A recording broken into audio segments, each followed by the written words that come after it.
Assalamualaikum warahmatullahi wabarakatuh. Nama saya Rida Cahyani Putri. Saya mahasiswi PGMI Fakultas Studi Islam Universitas Islam Muhammad Arsyad Al-Banjari. Di video ini saya akan memaparkan materi yang sudah dipelajari dari pertemuan pertama sampai pertemuan 4 pada mata kuliah Pendidikan Matematika MISD 2 yang diampu oleh Bapak Muhammad Fahmi Arifin MPD. Berikut pemaparan materi. Materi yang pertama yaitu adalah materi matematika di kelas 1 SD atau MI. Nah, di kelas 1 matematika materinya yaitu yang pertama adalah bilangan cacah sampai dengan 99.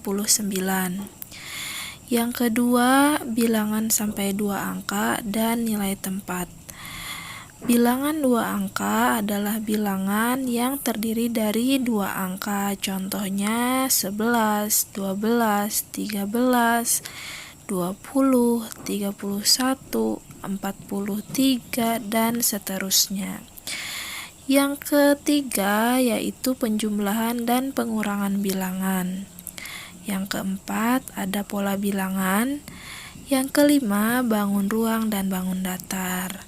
Bangun ruang adalah bangun yang memiliki ruang, sedangkan bangun datar adalah bangun yang hanya memiliki panjang, lebar, atau tinggi.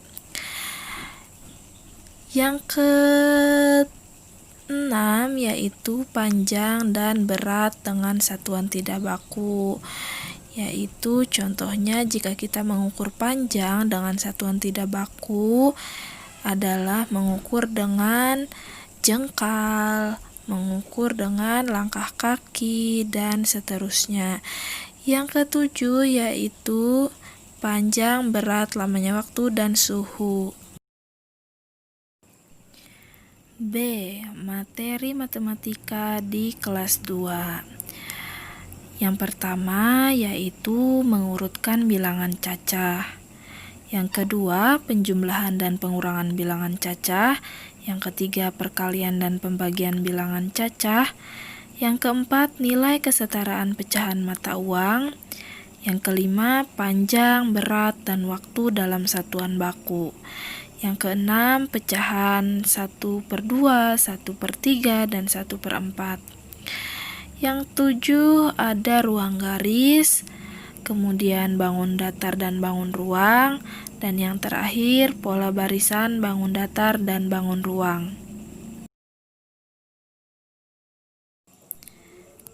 Materi yang C yaitu materi matematika di kelas 3. Di kelas 3 materi matematika yang pertama ada operasi hitung pada bilangan cacah. Yang kedua, bilangan cacah dan pecahan sederhana.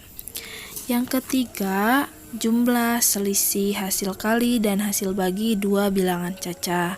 Yang keempat, pecahan sebagai bagian dari keseluruhan. Yang kelima, pecahan dan pengurangan pecahan. Yang keenam, satuan baku untuk panjang, berat, dan waktu. Satuan baku untuk panjang contohnya adalah sentimeter, sedangkan untuk berat bisa menggunakan kilogram, dan untuk waktu contohnya adalah jam dan menit. Yang ketujuh, materi yaitu luas dan volume dalam satuan tidak baku. Satuan tidak baku untuk menghitung volume bisa menggunakan gelas. Contohnya, dalam pembuatan kue kita memerlukan 3 gelas susu. Nah, jadi gelas itu adalah satuan tidak baku untuk volume. Materi yang ke-8 yaitu simetri lipat dan simetri putar pada bangun datar. Materi yang ke-9 keliling bangun datar. Yang ke-10 sudut, jenis sudut, dan satuan pengukuran tidak baku. Jenis sudut ada 3 yaitu sudut tumpul. Sudut tumpul besar sudutnya adalah lebih dari 90 derajat. Yang kedua ada sudut siku-siku. Sudut siku-siku besar sudutnya pas 90 derajat. Kemudian ada sudut lancip. Sudut lancip besar sudutnya kurang dari 90 derajat.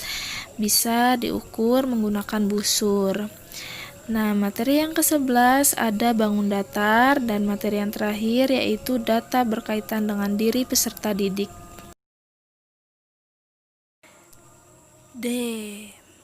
Materi matematika di kelas 4. Yang pertama ada operasi hitung bilangan. Yang kedua, satuan ukur. Yang ketiga, keliling bangun datar. Yang keempat, simetri lipat. Yang kelima, kelipatan dan faktor bilangan. Yang keenam, luas bangun datar. Yang ketujuh, mengenal bangunan ruang. Materi matematika di kelas 5. Yang pertama ada sifat operasi hitung matematika. Yang kedua, KPK dan FPB dalam kehidupan sehari-hari, kemudian bilangan bulat, pangkat 2 dan akar kuadrat, pecahan lanjutan. Yang keenam, koordinat kartesius. Yang ketujuh, perkalian dan pembagian desimal. Yang kedelapan, volume bangun ruang. Dan yang terakhir, simetri putar. F. Materi matematika di kelas 6. Yang pertama, sifat operasi hitung matematika lanjutan. Yang kedua, KPK dan FPB lanjutan. Yang ketiga, satuan ukur luas. Yang keempat, luas dan keliling. Yang kelima, pengolahan data. Dan yang terakhir, bangun ruang. G. Strategi pembelajaran matematika. Yang pertama, kita harus mengenali karakteristik siswa atau cara belajar siswa. Jadi sebelum mengajarkan pembelajaran matematika, kita harus mengenal dengan betul karakteristik siswa seperti apa. Setiap siswa memiliki karakteristik yang berbeda. Ada yang cepat tanggap, ada yang kurang cepat dalam menanggap pembelajaran, ada yang aktif, ada yang pendiam. Jadi kita harus menyesuaikan pembelajaran atau cara belajar kita sesuai dengan karakteristik siswa. Tentunya dengan pendekatan-pendekatan yang halus. Kita harus belajar mengenal siswa, kita dekati dia, kita ajak bicara, dan lain-lain. Kemudian yang kedua yaitu memaksimalkan stimulus atau rangsangan melalui media. Jadi untuk merangsang stimulus semua panca indera pada anak itu kita bisa menggunakan media-media yang menarik. Contohnya untuk mengasah rangsangan stimulus mata, kita harus menggunakan media yang berwarna-warni, menarik dipandang. Dan untuk merangsang stimulus, merangsang indera motorik, kita harus mengajak anak untuk bergerak, lebih banyak bermain sambil belajar, ataupun bisa belajar di lapangan, di outdoor. Nah, yang ketiga, kita harus memahami gaya belajar siswa. Contohnya ada siswa yang gaya belajarnya itu lebih ke visual, berarti dengan penglihatan kita belajarnya bisa menjelaskan atau menggunakan media di depan agar dia bisa melihat, tidak hanya cuman berbicara tetapi juga dijelaskan dengan tulisan ataupun dan lain-lain. Yang penting dia bisa melihat apa yang kita jelaskan. Nah, itu tipe siswa yang visual. Dia lebih mengandalkan penglihatannya. Tidak bisa dia cuma membaca atau cuma mendengarkan ceramah dari guru. Kemudian ada juga siswa yang audiovisual, berarti menggunakan penglihatan dan pendengaran. Jadi tidak bisa dia hanya cuma membaca. Dia juga harus bisa mendengarkan penjelasan dari gurunya. Jadi bisa dengan cara kita menulis di papan tulis sambil menjelaskan, atau bisa dengan video, jadi dia bisa melihat pembelajaran di dalam video dan juga bisa mendengarkan sambil mendengarkan penjelasan tersebut. Yang ketiga yaitu kinestetik. Nah, kinestetik ini dia anaknya tipenya lebih banyak praktek. Dia suka sekali bergerak. Jadi kita sebagai guru bisa menerapkan metode pembelajaran praktek, demonstrasi. Jadi lebih ke belajar sambil bermain, yang pokoknya pembelajaran yang bisa membuat anak lebih aktif, lebih banyak bergerak, itu dia suka. Nah, jadi sangat disesuaikan, perlu disesuaikan dengan gaya belajar siswa, apakah dia visual, audio visual, ataupun kinestetik. Yang keempat yaitu memulai materi yang mudah ke materi yang sulit. Tentunya anak tidak bisa langsung kita berikan materi yang sulit, bertahap, dari mulai yang dasar, yang mudah. Setelah dia paham yang mudah, baru kita tingkatkan ke materi yang tingkatannya lebih sulit dan lebih sulit lagi.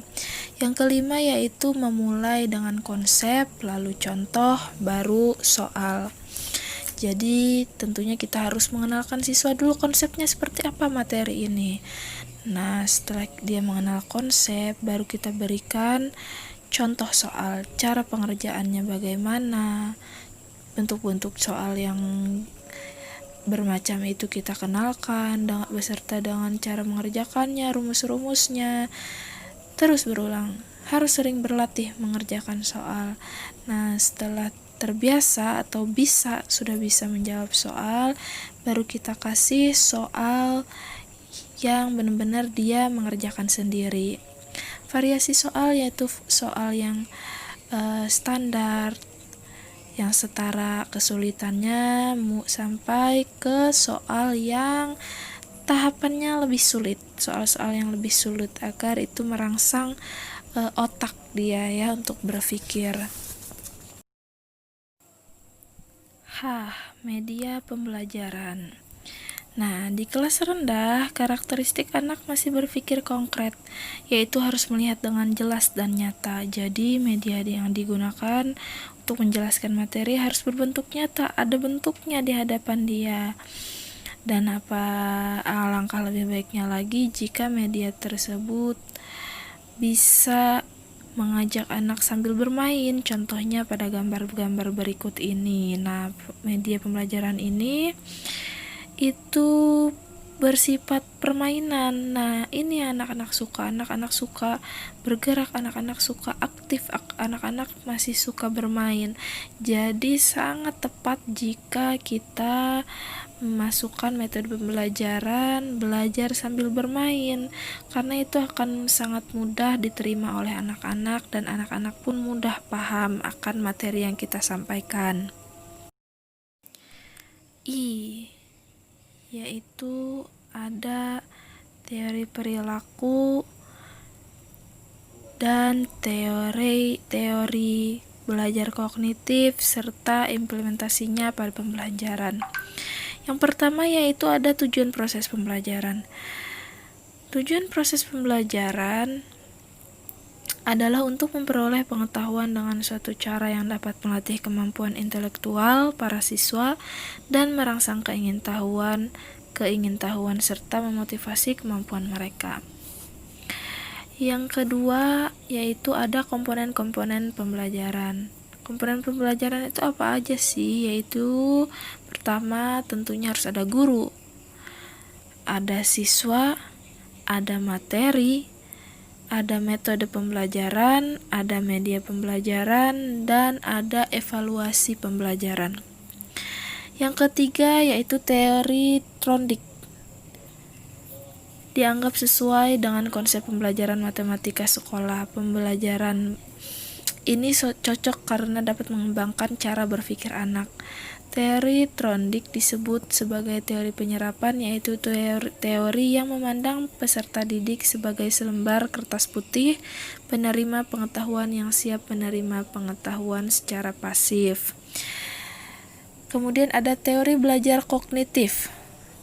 Menurut Greenwald, dan Patty Osborne dan Barak dalam Baron Beam memusatkan perhatiannya pada analisis respon kognitif, yaitu suatu usaha untuk memahami apa yang difikirkan orang sewaktu mereka dihadapkan pada stimulus persuasif dan bagaimana pikiran serta proses kognitif menentukan apakah mereka mengalami perubahan sikap dan sejauh mana perubahan itu terjadi. Nah, teori kognitif ini meliputi mental seperti berpikir, memahami, mengenal, serta kegiatan konseptual lainnya. Nah, itulah materi, teori, perilaku, dan teori belajar kognitif. Nah, itulah tadi pemaparan materi yang saya tangkap dari pertemuan pertama sampai pertemuan keempat yang sudah dijelaskan oleh teman-teman sekalian. Mungkin sekian. Assalamualaikum warahmatullahi wabarakatuh.